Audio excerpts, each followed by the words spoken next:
What's with all these hero shooters lately? Marvel Rivals is a thing, Star Wars Hunters finally came out of mobile beta limbo, even Gigantic got re-released, and now we got Guardians of the Concord. Now we got Concord too. You need to leave! So in case you didn't know, Concord is Sony's upcoming hero shooter that's definitely not an Overwatch clone or a Guardians of the Galaxy clone. Stop asking! And Concord's first beta test happened this week and then I got to test it out. You see, as part of an elite few who has a PlayStation Plus subscription, I managed to give this game a whirl. Yeah, I guess you could say I'm a big shot YouTuber. And before I get into my thoughts on the beta and the game in general, I gotta ask, again, what's with all these hero shooters lately? Like back when Overwatch came out, it kind of started this huge industry trend of everyone wanting to make a hero shooter to rule them all. We got Overwatch, Paladins, Battleborn, Gigantic, and probably a lot more I can't remember off the top of my head. But the point is, around 2016 everyone tried to make their own hero shooter, and then they realized it's not as easy to make a hero shooter that people wanna play. And then after that, Battle Royales became a thing, so all the studios started chasing that trend and everyone kinda moved on from the hero shooter genre. I do admit that it's not as cut and dry as that, because there were games that like tied the hero aspect of the hero shooter to a different genre, like Apex being a battle royale game but with unique characters with completely different abilities. We also have Valorant, which is Counter-Strike but yassified and with cool K-pop people, but somehow just as toxic as Counter-Strike. Like, the way Riot Games preserve toxicity has to be studied. It doesn't matter what kind of game they make, one thing is for certain: it's gonna have the absolute worst player base in existence. I'm so sick of this fucking company. They're trash! Fix the game! It sucks playing the shit! And I'm fucking addicted! So I can't quit! Anyways, for a while now, the typical hero shooter has been dead aside from Overwatch 2, if you can call that being alive even. But that seems to be changing. The Marvel Rivals alpha happened a while ago, and while I wasn't able to get a key and play it, I sure did watch a ton of footage of it, and by golly, it looks really fun. Same for Star Wars Hunters. The game finally actually released this year, and I can't believe I'm saying it, but it's incredibly fun. I did talk a bit about it in my Multiverses video, so I won't go super into detail here, but all I gotta know is that it's like a really well-made bite-sized hero shooter. The games last like 5 minutes, but it still managed to be super fun and engaging. All the heroes are super fun and have cool loadouts, and I'd say it's easily the best mobile or, you know, like micro hero shooter out there. Oh, also, I'm a top 200 Star Wars Hunters player, that's also extremely important to know. So now that I'm done with my nonsensical pre-Concord rambling, I can finally talk about the game of the hour. Concord. Like, seriously, did any of what I just said make sense? I sure hope it did, but if it didn't, here's the TLDR. It's kind of weird that a bunch of hero shooters are coming out like super close together. It's like we're back in 2016 or something. Shit rules. Okay, Concord time. I guess I should just begin at the beginning and describe parts of the game in order of me experiencing them. So when you boot up the game, you're greeted by a cinematic of a ragtag group of guardians. I mean, just some guys. Just a ragtag group of guys waiting anxiously to see if they're allowed to be free gunners. What are free gunners, you ask? I'm not really sure. I think they might be like space pirates or something. That part wasn't really explained, or I missed it at least. But after a bit of banter, they're accepted and now their ship is officially part of the free gunners. Yay for them, I guess. I don't really know. I still don't know what free gunners are, so like I have no fucking ship in this race. And despite a few Marvelisms, the characters and the cutscenes still managed to be charming, and a few cute details here and there managed to suck me in. I have no idea though what that weird tonal shift with knockoff Star-Lord and the ship was. Like, damn, get a room, you two. Like, I streamed myself playing this for the first time, and my chat and I just started calling him ship fucker, cause damn dude, he's down bad for this ship. Not what this is about. This is about, well, there is no one I would rather traipse across this crazy galaxy with than you. You are the finest starship in the skies. This is gonna put his finger in the shit. I was thinking the same thing, like, not the exact same thing, Bayo, but like, that's an AI, dude. Did you ever see, like, on the learning channel, that one person who's in love with, like, their car? And I think there was a shot of them, like, fingering the exhaust pipe or something. That's this guy with this shit. He's like one of those guys, you know, like, also those guys who, like, marry Hatsune Miku. Anyways, as soon as this cutscene is over, another cutscene plays. And this next cutscene plays every single time you boot up the game, at least in the first week of the game. And that's the cool thing about Concord. Apparently this game will have like a constant drip feed of cutscenes and story. Like every week the game will have a different opening cutscene that, you know, feeds us the story. And I honestly think that's pretty neat. Like Overwatch famously has a really cool story setup that just doesn't go anywhere. Because it's a live service game, so the story and the characters are kind of just stuck in limbo. They did progress the story a bit when Overwatch 2 released and when they released like the PvE missions, but aside from little exceptions like those, the story has been pretty much like suspended in time. And I think this is a really cool way of keeping the story alive in a live service game model. I'm excited to see if they'll be able to make it work in the long run. But now about the cutscene itself. We see Shipfucker telling his crewmates how they should pay homage to their newly acquired galactic guide. So apparently way back when, only the guild had access to this galactic guide, and they used it to control the space lanes and hold the galaxy hostage. Now, don't ask me who or what the guild is, they don't elaborate on that. The full game will have like a glossary of all the terms and lore, but the beta doesn't, so we just know tiny little bits and pieces of the lore. Anyway, the guild were the only ones allowed to fly, metaphorically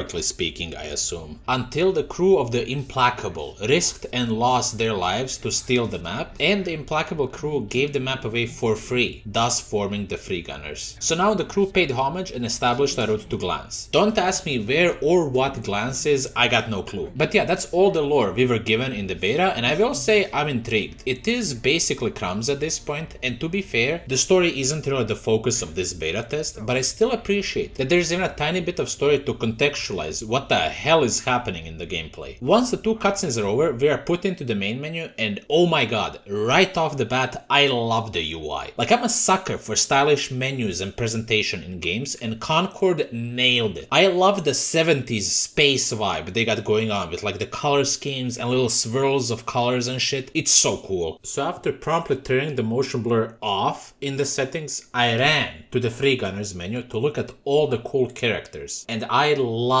the character designs. Almost all of them are so fucking cool. My standouts would be One-Off, Itzy, Kips, and Baz. Like, One-Off's name even is so cool, and his design is just so cute and funny. And his whole thing is that he's like a garbage disposal droid. So that's pretty much his whole like loadout. His weapon is a vacuum that has a suck and blow function. The suck mode is kind of a shield because it just sucks up all the projectiles. The blow mode is your damage because you just blow out debris at enemies, and that is such a fun gimmick. I seriously love it. Itzy's design is so fun, and you can just tell what kind of character she is through her animations. Like, even her dodge animation is her doing a cool jump trick. I love this shit. She's also very Sombra coded, which scares me. Like, she has a teleport ability and her weapon is an SMG. Those two things alone give me terrifying Overwatch flashbacks. And then Kips is like this cool spy robot. She can go invisible by dashing, place down mines that like ping enemies if they're near it, and she can disable enemy abilities. You know, describing her like this, I realize she's also very Sombra coded, but in like a more chill way, so it's all cool. And then we have Baz, I guess like the Genji of the game. Even though, you know, like I use Sombra and Genji to easily describe them, but honestly, this hero shooter doesn't feel like, you know, oh, it's just the Overwatch heroes, but just remixed. All of the characters do seem like much more unique. Anyway, she uses throwing knives and shurikens as weapons, and does like cool ass flips when she dodges, but honestly, I fuck with all but 2 out of the 16 character designs. The first lame one is Theo, and you know, he's the Mr. Man of the game. He's the guy with a gun in hand of the game. And yeah, his design is pretty boring, but I get it. You gotta have a Mr. Man in these games, and it makes sense to design him this way. But the other one, Daw, his design is just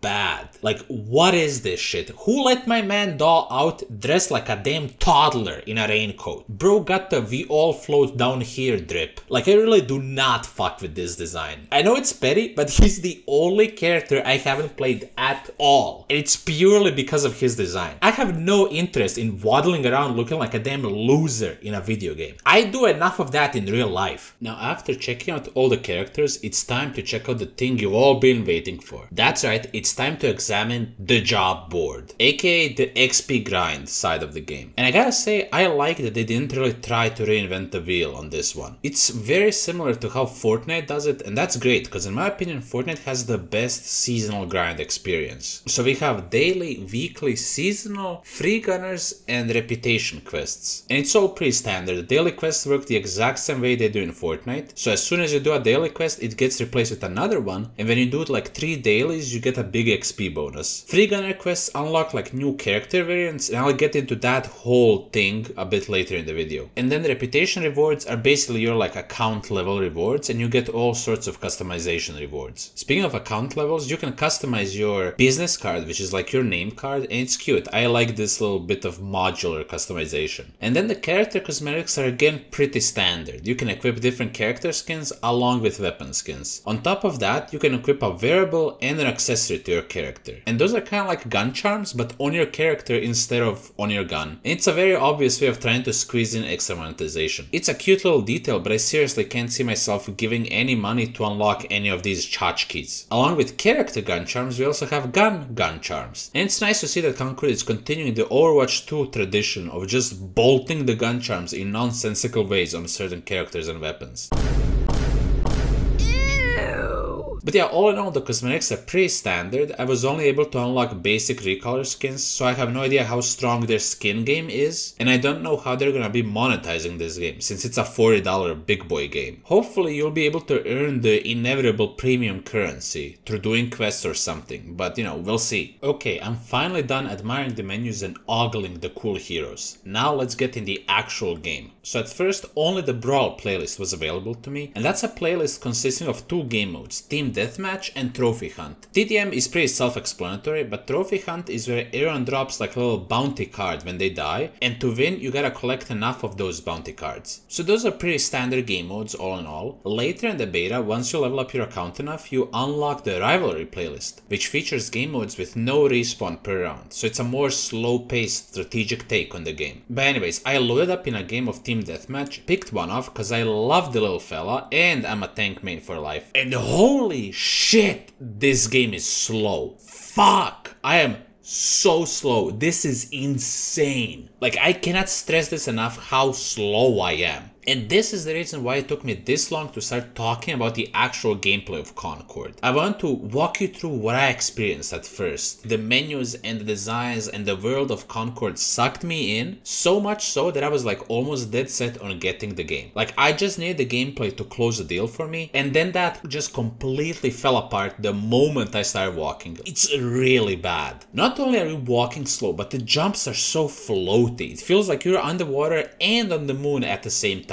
And like every single character has this huge wind up and like really floaty momentum, and that's so odd to me. It feels like you're piloting mechs, but it's just people. Like most of these characters are just like human-sized little aliens. It's crazy. To be fair, in retrospect, I picked the worst first character, cause one-off is the slowest, but even the faster, more mobile characters are barely faster, and they're just as floaty. I did hear people saying that the game is trying to be more like Halo and Quake in movement, but dude, even Halo isn't this slow and floaty. And it's so jarring because in Halo you play as these heavily armored Spartans, but in Concord some of the characters are just dudes and they're moving around like Godzilla or something. It's so bizarre. I did get a bit more used to it the more I played, especially after utilizing the dodge, which by the way rules. I love the dodge in this game. Every character's dodge has a unique animation and it gives them a unique property and ability after dodging, like keeps going invisible or ship fucker reloading his gun. It's really neat. But one-off doesn't have a dodge or any mobility. He's just a painfully slowly moving vacuum. And I know he's a tank, but it's too slow even for a tank. I think they just need to increase the overall speed of like the whole game a bit, because this is just so slow. I really can't get over it. And it's such a shame to me because it does have a ton of potential. All the characters are really well designed, like visually but also gameplay wise. There is a lot of depth and mechanics and cool abilities in play. So I'm really hoping they're gonna take the speed criticism to heart, because that's seriously been been the #1 complaint, if not the only complaint so far. But after a few incredibly slow games later, I unlocked the crew builder, and this is such an interesting mechanic. Like, they basically turned the hero select screen into a deck builder. So the way it works is you can assemble a crew of 12 to take with you on a mission, aka you can pick which 12 characters you can pick from in the hero select screen of a match. Now the cool thing is that if you build a deck that has 3 gunners with different roles, you'll unlock crew bonuses that apply to every single character in your deck. And those bonuses are improved weapon recoil, longer weapon range, improved mobility, faster dodge cooldown, increased healing received, and faster reload speed. And the only way you can unlock all of those bonuses is by having at least one of each role in your deck. And the roles are Ranger, Warden, Haunt, Breacher, Anchor, and Tactician. The Anchor role is basically the tank role, while the Tactician role is kinda the support role, but in early Overwatch 1 terms, back when Symmetra was a support. So Tacticians are like characters that more aid the team from the sidelines. And then the remaining 4 roles are basically like different types of DPS. Now the reason that this deck builder works and is cool is because you can unlock different variants of the same characters. For example, I end up having 2 shipfucker variants. The default one with the passive ability of reloading his gun when dodging, and the variant with the passive ability of having a larger weapon magazine. And that in and of itself is a cool feature, like same characters with different passives, but the even cooler part is that you can put both shipfuckers in the same crew. So that's where the deck building aspect really shines. Like, you want to have all or most of the roles in your deck to unlock the crew bonuses, but you also might want to have different variants of your main depending on what the enemy team is running. And just in case you completely fuck up your deck, in every match alongside your deck you can pick a hero from the backup pool of heroes. And this is such a cool system in my mind. Like, I think it has a lot of potential when the full game comes out, and that makes me even more bummed out about the speed. Maybe the speed isn't such a big deal to you, but it is to me. Not all games need to be super fast and all over the place, and that's definitely not what I look for in every game, but I feel like my desire to be fast is warranted in this game, and honestly in the hero shooter genre in general. Obviously it doesn't have to be as fast as Overwatch, nor do I want it to be, but this speed is just ridiculous. They do have another beta test upcoming, and I plan on trying that one too, this time on PC, and I'm curious to see how it plays on mouse and keyboard, and if they added / changed anything since this beta test. And that's pretty much all I have to say on Concord. It's an interesting little game. I started being completely indifferent to the game back when they announced it, to being insanely close to buying it purely off the exaggerated swagger of their menu, to once again leaning to indifference after playing the game. It's kind of a shame because I really wanted to convince myself to buy this game, but it really comes down to the sluggishness of it. So if and when they change up the movement, I'm getting it. But regardless of if I cop the game or not, I'm really curious to see what will happen to this game. I think it's trying a lot of really cool ideas to shake up the hero shooter genre, but I'm also worried about how it's gonna perform, since practically all of its contenders are free, like Hunters, Overwatch 2, and the upcoming Marvel Rivals are all free games. And X-Defiant, fuck, I completely forgot about X-Defiant. I actually think there is room for a paid hero shooter game, but it has to be a slam dunk, and it can't be too greedy with its microtransactions. Cause like, imagine if you shell out 40 big ones for this game, only to be met with the same monetization of Overwatch or something. That would really suck. I don't know, man. For now, I'm just gonna wait and see how the open beta plays on PC. But if I'm being honest, I doubt I'll be making another video on this game. I'll probably stream it though, but hopefully I'll get into the upcoming Marvel Rivals beta test, cause that game looks fun, and I seriously want to make a video on it similar to this one. So yeah, I guess that's it. Consider checking out my other videos if you liked what you saw. I actually like very recently dropped a real proper banger of a video on 2 really bizarre Jack and the Beanstalk adaptations. I'm super proud of that video. Please check it out. Please, please, please. And if you want to hear more of my Concord and hero shooter opinions, check me out on Twitch. I'll definitely be streaming the open beta this coming weekend. Okay, I got a blast now. I have a hot date with a hot ship in the Ziptoglark system.